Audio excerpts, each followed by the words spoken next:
Hello, everyone. It is Wednesday, September the 4th, and it is Franco's World, episode 17. 17 is my favorite number, which means today's show is going to be so good. Your friends wouldn't even believe you if you told them how good today's episode was. Today's episode is going to be very unique. It is the first episode where there are zero listener responses or questions or anything. I'm flying solo like Jason Derulo. I'm doing all that stuff. It's just me, which is why the title of the show is I've Gotta Be Me.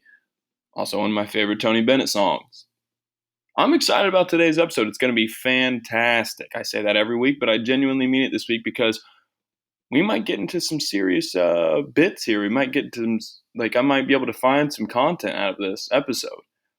I'm going to talk about my recent trip to West Virginia University. I stayed there over the weekend and had a ton of fun. It was only a 4-hour trip from where I'm at in Pennsylvania, so I think I just doxed myself. But it was an awesome time, so I'm excited to talk about that. I'm going to give away some picks, some college football gambling picks if you guys want to win some money. I'm 15-7 on the year, so at least I'm above 500. And I've had some bigger unit plays that have won, which means I'm up more than whatever the amount of wins more than losses. It doesn't matter. Either way, I'm going to give some picks away. I'm going to give a little bit of NFL stuff. I don't really talk about NFL a lot, but I have two. I don't say this word often, but I have two essential guarantees. It's essentially a guarantee. It's not a full guarantee, but it's like an essential guarantee. So I hope you're excited about today's show. There's going to be tons of hijinks and hilarity throughout. And I hope you enjoy this block of entertainment as much as I enjoyed bringing it to you. All right, I will see you in a second. All right, we're back. It's time to get going into story time with me, Franco, whatever you want to call me. So I drove down the 4 hours to see some old friends, to go to the football game, to hit my old spots on High Street. I went and did it all. I mean, it was everything I wanted to be and then some. So, I don't really like going back home. I don't really like going back to West Virginia. There's not a lot of opportunity there for anything or for anybody. I mean, it's a great state. It's beautiful, but the things above our pay grade and things above our control make it impossible to live there. I had a mentor in college who will remain nameless, but he said you can't come back here under any circumstances. You just can't. He's like, what are you going to do? Are you going to work at the local mall? Is that what you're going to do? You're going to work at the local mall? It's just,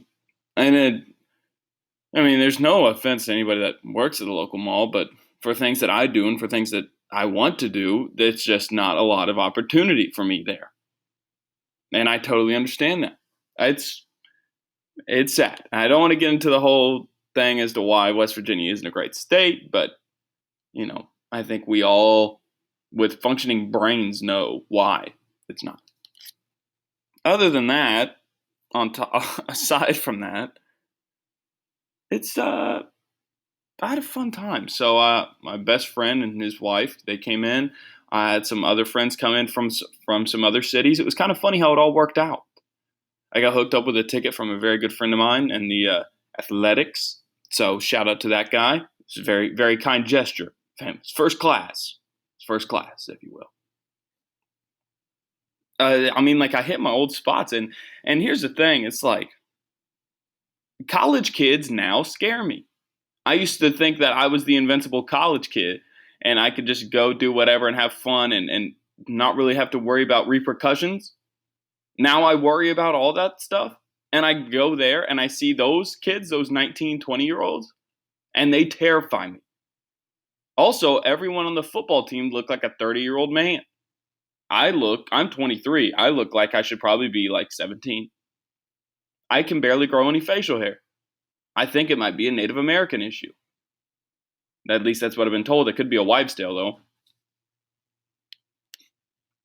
I mean, the fact of the matter was, these college kids are terrifying. Okay, they're jumping through tables. They're bumping music with guys with face tats on. They're eating Tide Pods. They're just dropping Tide Pods into their drinks as opposed to like a Jaeger bomb. They're doing like Tide Pod bombs. I saw people line up shots at the bar, and the guy just pulled out like a bin of those Tide Pods and just dropped them in, just like bow, bow, bow, and then the kids just shot it, and it was wow. I mean, and then they were fine. It's like they were drinking water. I don't get these kids. Teenagers now. I don't like that emo music, but I totally get that song now where it's like teenagers scare me. I completely understand it. It's like because they know these like they have lingo and stuff that I don't understand. Like they say these little things. It's like, oh yeah, it's like dancing in the club. It's like, oh yeah, this guy's a moron, and then they're all like laughing and high fiving, and I'm like, yeah, I'm a moron. Like I don't know what that means. Is that like, am I? Is that hip? Is that hip to the game? I don't know. All my old spots that I used to go to eh, were fine. I guess it's different because you don't have the hookups anymore. When you have hookups at these places, especially college places, oh, you're king. You're the king. And now that all my said hookup friends with that could get me deals on things are gone, it's like I'm shelling out. Well, actually, I'm not shelling out anything because it's college bar. But like, you get 4 or 5 drinks for everybody. You want to be nice, you get around for everybody, and it's like $15. And it's like up where I'm at, you'd probably pay like 30. It's like, yeah, having a real life job and going back to the college bars, the old spots is pretty nice. But other than that, like I don't know, it's loud. Like you can't really have a conversation with people. They're just like a bunch of screaming. I played darts. That was pretty fun. They had a little indoor poker gambling room. That was fun, or whatever it was called, Keno. I don't know. And then I went to this old barcade that I used to go to all the time because one of my best friends in the world worked there, and she would always give me free tokens. And I was just, it ain't tricking if you got it, I was playing all the games, but then she left, so I was like, well, what do I do now? So I showed up there with my friends, and I'm like, well, I'll just buy tokens for all of us, and I put $20 into the token machine. And you know how much $20 at a college bar token machine is? You know how many tokens you get? You get infinite tokens. It would not stop coming out. I had to like get like 3 cups to just fill up with tokens. I actually got scared at one point that I broke the machine, or that I was like the 1 millionth customer, and then I just got free tokens for life. That place is pretty cool. It's underrated though. There's a lot of don't want to say weird, but interesting people go there. Older people go there. All right. What else did I do? What else did I do? Oh, I saw a bunch of people just like throw up and pass out. That was a classic. Saw some. I think I only saw like 2 people get arrested. So it was. I think the kids are getting more tame. I've seen some stats where West Virginia University kids are more tame than what they used to be, which kind of bums me out. I kind of want them to crank it up to 11. I want to get that thing rolling. That's what I want out of West Virginia University students. Let's make it. I mean, Coach Brown talks about how the students are bring the energy and the juice and all that stuff, and they set the tone. Maybe ease up on the reins a little bit, administration. Let the kids go bananas. Let the kids go bonkers up there. Make it be a party up there, and make the that'll probably make people want to go if you make it a party at the football game. I remember hearing stories back when Syracuse would come to Morgantown to play, and the students would pelt the players with oranges. Let's make that a thing again. The game itself, the tailgate scene was fine. Got to see all my old friends and shake some hands and all that stuff and meet people. It was a ton of fun. I touched the big coal block they have outside of the stadium. I can't believe that they let that like be out there to the public. Like some redneck is gonna come up there with a chisel or something and like just start hacking away at the thing. It's crazy to me that they let it be open to the public like that. So I did that. Let's see what else did I do. I don't know. I mean, like I didn't die. Like I'm fine. Like I can still bring it. I can still crank it up to 11. I could still be one of those old school students, which is nice. Let's see. All right, the game itself. The game itself was hot. it moved fast because nobody scored. It was just like 3-10 at halftime against James Madison, and I was stupid. Okay, I got excited during the hype video that they played before the game, and I threw 50. I threw 50 burger on the Mountaineers to cover the 6.5. Well, they did, but still, that was stupid. Could you imagine if I didn't do that and then I was just down? Well, I probably wouldn't have been down, but like I would have lost $50 on that game like an idiot. Instead, I won $50 on the game like a genius. So yeah, I did. I'm a sucker for good advertising. I feel like I'm a sucker for it. All this stuff that you learned in your marketing classes and your PR classes and all that stuff, where it's like, hey, this is how you reach a target audience, and this is how you grasp their attention. That's me. I am that guy that you read about. I am the simpleton. I'm the idiot.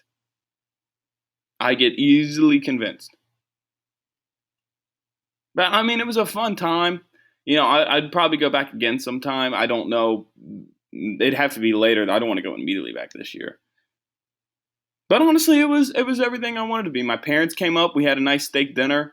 My parents, let's see.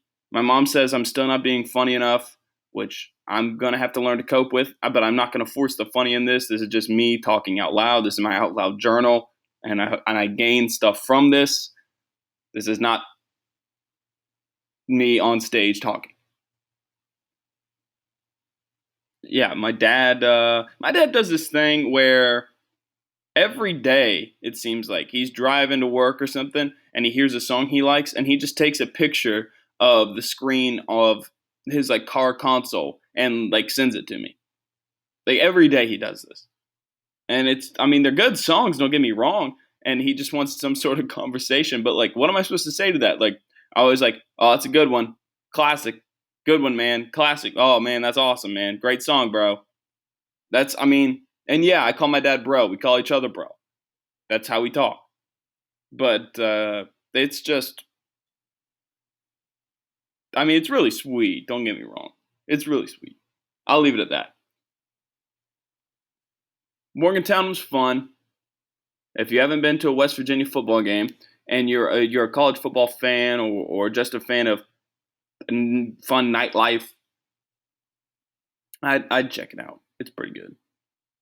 Okay, I think that. Oh, I went on a hike. I went on a hike on top of a mountain and got some cool pictures because I wanted to go on a hike while I was back in town. I think that'll do it for the West Virginia story time. That's like a 10-minute story. I think I covered all the details. I'm not positive. Still trying to figure out what else I did. I'm sure I'll figure something out like later in the show and like revert back to it. But we're going to transition here in a second, and we're going to talk about the recent gambling picks. Okay, and then I'm going to give you some picks for this upcoming week and some team total NFL stuff that you can get, or some like conference winner picks with some good odds. And then I think the last 5 minutes we're just going to talk about jokes. We're going to talk about comedy, I think, for the last 5 minutes, but we'll see. All right. Remember to follow me on Twitter and Instagram at FrancosWorld_ and tell everyone you know about the show so it can grow. Okay, it's time for the picks. Frankie the Greek is on it. Frankie Four Eyes got the picks for you. All right, so I'm 15-7 on the year. We've had week 0 and week 1. I've had some great winners, and I have some horrible, horrible bad beat losers. Let's talk about the 2 bad beat losers I had, shall we? Let's do that. All right, I had Oregon plus 3.5. They are winning. It is fantastic. Auburn has the ball. They're driving. They're on Oregon's side of the field or whatever. It's kind of getting a little bit hairy. But guess what? The clock is running. There's not a ton of time left. They can just run it to the middle of the field, spike it, kick a field goal, and win by 2. Fantastic. Let's do that. Nope.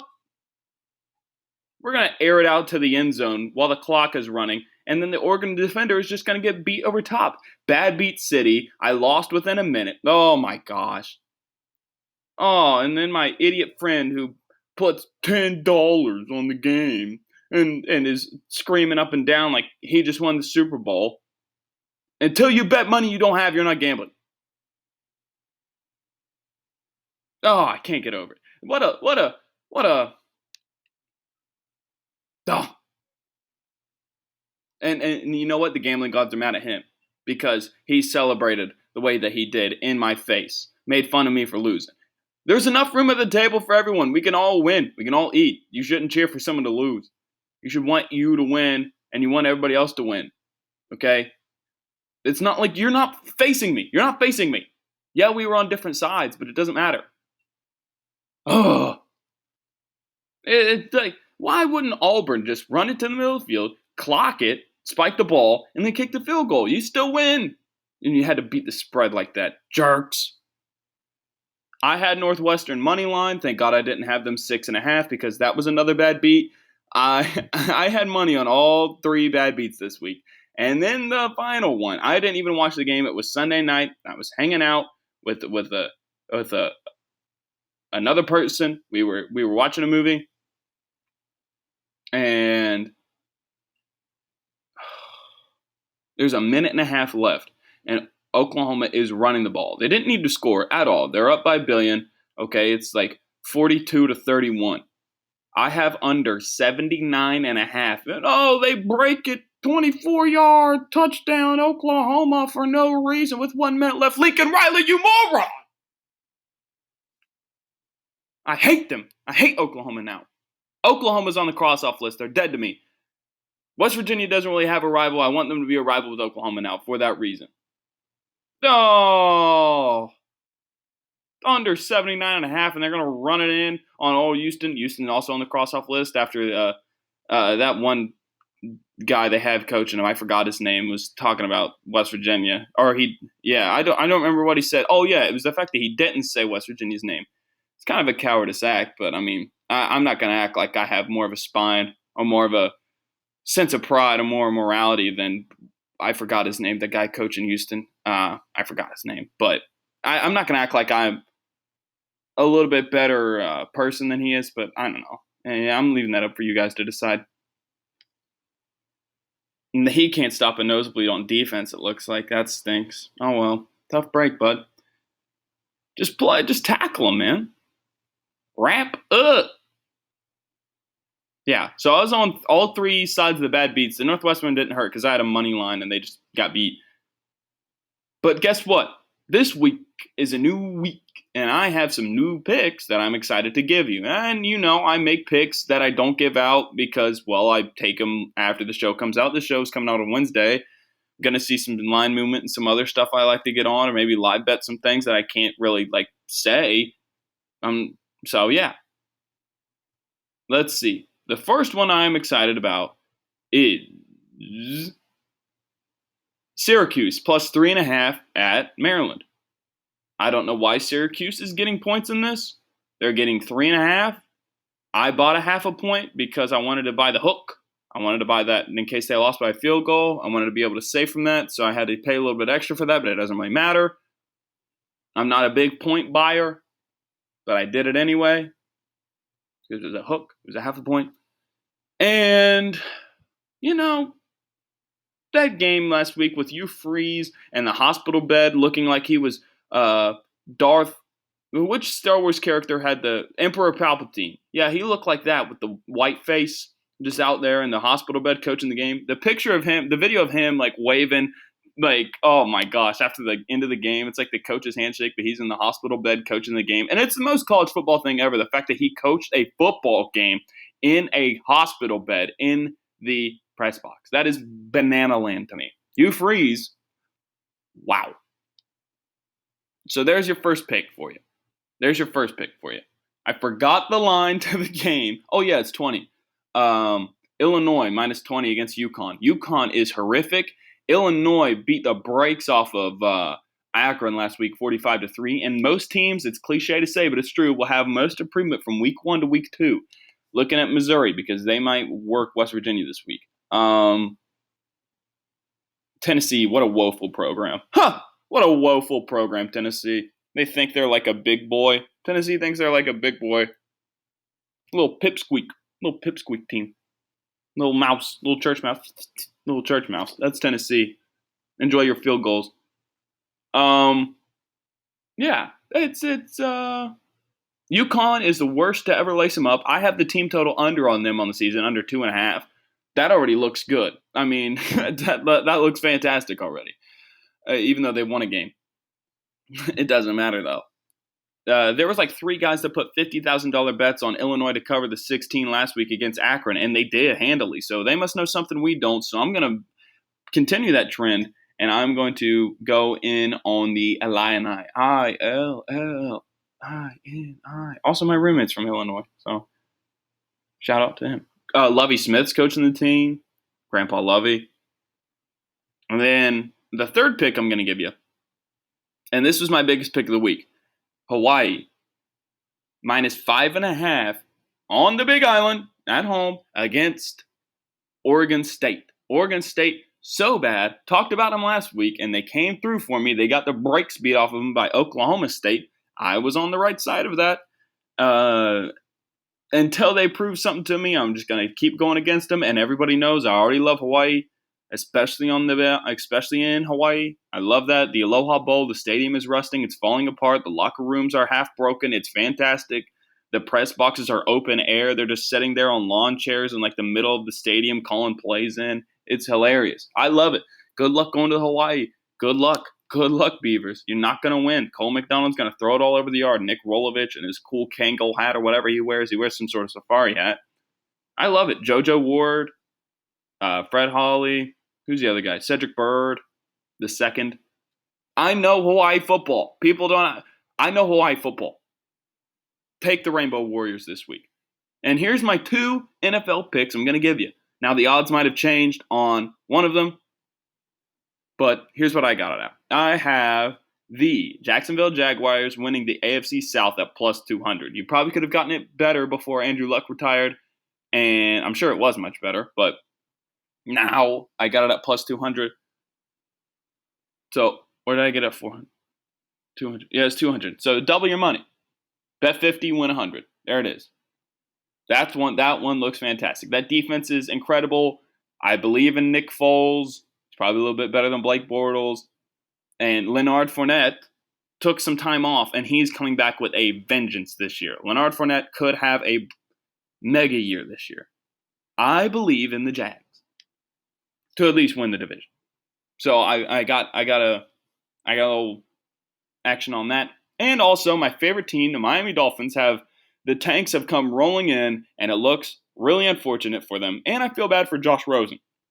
It's like, why do we get him why did the Dolphins get them if they're just going to get him killed by that offensive line? Because they got rid of the only good lineman they had in Laramie Tunsil. They got rid of Kenny Stills. I guess he was having issues with the owner. He was a prominent figure in Miami, and he was a good player, so it kind of stinks to get rid of him. So whatever. They got a good haul for him, though. Got a couple players, a corner, a guard, 2 first-round picks. So, pretty solid return there. But dang, man, Laramie Tunsil was one of the guys that you could have built around. He was a young, solid left tackle. Like, that's a guy that you can build around. Like, oh, cool, we already have our left tackle spot filled out. That's an important spot. Whatever. Oh, yeah, and then they traded my favorite defensive player away. My favorite player on the team, actually, Kiko Alonso. That guy was so Miami. It was awesome. He wore, like, the crop top uniforms, and his shoulder pads were, like, the size of middle schooler shoulder pads. That guy was awesome. Kiko Alonso was my favorite player on the team, and they got rid of him. But the reason I'm saying all of this, they've traded everybody and their brother, and their odds are still at -105 on the book I use. So if you want to place a wager, get a hold of me, and I get you a $50 free play, but you can't use it on that right then. It's a whole thing. Well, you might be able to. But it's -105. It's almost even odds. And you're getting under 4.5. I mean, they win 4 games max this year. They'll probably win one against like the Jets and one against the Bills, and that's it. And maybe they get lucky and beat the Patriots again. I don't know. But they'll luck into a game or something like that. Maybe the Bucks if they play them. But holy moly, what's up, guy? But my roommate walked in and scared the heck out of me. But there's no way they win more than 5 games. So, I mean, yeah. I mean, there's no way they win 5 games. So I took the under on the Dolphins, -105, under 4.5. And there's the NFL winners for you. Jacksonville Jaguars to win the AFC South at plus 200. That's what I got it at. I don't know what it is for you. And then the Miami Dolphins under 4.5 minus 105. Though that one is almost too good to be true. All right, when I get back, we'll talk about jokes for the last 5 minutes, and we will end the show. All right, let's talk about jokes, shall we? First of all, new comedian, not new to me, newer to me, comedian that's popping off. You can find his special on YouTube called Burning the Light, and that is Giannis Papas. That guy is starting to blow up a little bit, and rightfully so. Sorry. He is hilarious to me. In his new special, which was like a spur of the moment thing, Andrew Schultz was shooting something at the Comedy Cellar, and he was just like, you know what, or not Comedy Cellar, wherever they were, and they were like, you know what, how about you shoot something? And he's like, all right, I guess I will. And he goes out there and he murders it. I'm not gonna ruin any of the bits. You can find it on his social media. He comes up with new clips all the time. Man, I was running around like right before I did this bit, and now I'm like exhausted. But the two bits he has, I think they're hilarious. Are the one about like snoring, and then the one about modern delivery services. Those two bits absolutely had me rolling. I heard them whenever I was at the office. I was dying laughing. But Giannis Papas is popping. So it's good to see because he's genuinely hilarious. But I was watching his show. He was on another YouTube show, him and Andrew Schultz, who puts all of his stuff on YouTube. And he was with Bert Kreischer. They were doing the Something's Burning show. And it was hilarious. It was an hour. Thank God. I need more of the content like that because they were even talking about it in the show. They were just talking about how like this is the way it's going, and it's sad to see some people not hopping on to it. They're just like, you're going to have to do stuff for free and turn out content because there's people like, well, me who do 30 minutes of talk a week, you know, and people who are willing to do these little content things just to get views and stuff like that. So it's like, if you don't do it, someone else will, and they understand that. And that's why I like listening to those guys. And also it seems like they're like really supportive of like younger people like me who are just early on in the game, and like they were giving good advice while they were talking. And I love hearing like the science of jokes and everything, and they talk about that. But more importantly, Andrew Schultz made a really good point about like there's enough room at the table for everybody. I've heard that millions of times, but like it's good to hear people reiterate it. He was going on about how some people are scared that like, oh well, they're coming after mine, and then there won't be audience for me. And he was saying it's not like how it used to be. You know, there isn't like sitcom or development deal type things where it's like there's only like 7 specials a year. There's a billion specials on Netflix now, and you know what? If you don't have a Netflix thing, why don't you just put it on YouTube? Andrew Schultz, Giannis Papas, putting it on YouTube. And then people come to pay to see you. That's where the money is now. It's the live shows. It's not in the podcast. So much money on the podcast. I guess I'm not doing it for the money. I'm doing it for myself. But it would be nice to get some sort of, you know, what is it? return from this. It's not like I lost it either. Okay, so here's a funny thing. The reason I have the show and the reason I like afford to have like subscription services, distributing services, microphone, special stuff to make it sound a little bit better, recording stuff is because I got money from gambling and I paid for all my stuff from gambling. It's a pretty funny thing actually. But anyways, back to the jokes. It's exciting. It's an exciting part of my life, and it's exciting to see the industry kind of change a little bit. The people I look up to and the people I admired, the old comedians of yesteryear, I don't have to do it the same way as them because I'm not the same person as them. As in one, the internet wasn't even a thing back then. So you never saw, I mean, I guess I'll just use his name since they said his name in the show. It's like Jerry Seinfeld's one of my favorite comedians all time. He's a great inspiration of mine, but he never had a podcast, he never had a YouTube channel. He never did all that stuff because that's just not the way it was back then. And so it's different now. The door is always revolving. There's new people coming in, new people leaving, and the building inside of the revolving door is changing as well. So it's all digital now. It's exciting to see, and I am excited to see where I will be in the coming months and what type of stuff I will be doing. I will be a content machine. I am very much excited, and I am very thankful to each and every one of you that listen to the show. I'm thankful to the three gentlemen that were on the Something's Burning show, Bert Kreischer, Giannis Pappas, Andrew Schultz. All of those guys are popping off, all thanks to social media. This show was distributed on social media. Let's get it popping. But thank you guys. Wherever you may be listening, however you may be listening, I hope you enjoyed the show just as much as I enjoyed bringing it to you.